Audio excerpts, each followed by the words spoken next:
Hi guys, may udto sa tanan. Kailangan nga mukaon kita og prutas sa kaduha na lang ka klase para sa tong panglawas. O guys, makaon gyud kog prutas. Karon akong kaonon guys, avocado. Kaon kog avocado guys. Pagkuman, ganina, kaon kog mangustin. Karon makaon na sa kog durian. Durian guys. Sarap. Sarap ang durian. Bigit. Asa ni gikan guys? Gikan ni sa Damulog dala sa akong anak. Kayo. Kantag durian, ni kayo.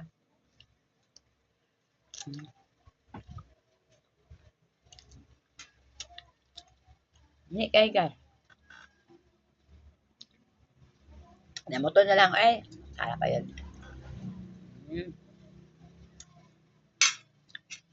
Akong mga anak, ignorantig durian.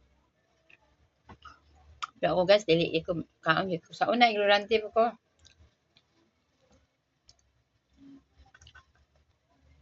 Kaon kita prutas para sa tong panglawas. Kamo mga bata, makaon kita prutas. Ayaw mo anang palabik kaon og junk foods. Naran sa kaadlaw makakaon mo prutas. Tapos sa kaduha ka klase na lang. Bastante na. Prutas, the best is vitamin C sa atong panglawas.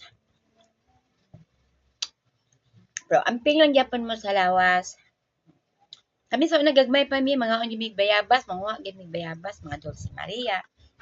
Anang mga nga kanon sa kabuk usingan anang mansanitas o dili mansanitas. Unsa nang gagmay kaayo nga kuan nga murag series. Kana mana mong kaunon guys, kakaduna sa kabuk. Sabag gagmay pa ko. Kaon ko ana. Usingan ana. Amit yapon na. Sabi naghinog makakaon ka, tamis. Kaon mo prutas para sa pangpalakas sa lawas o makadugang og enerhiya sa atong katawan, paalis sa mga bakter sa atong lawas sa sulod. Pero dili palabi pod. Basta prutas, malamang, masarap. God bless sa inyong tanan. God bless. God bless.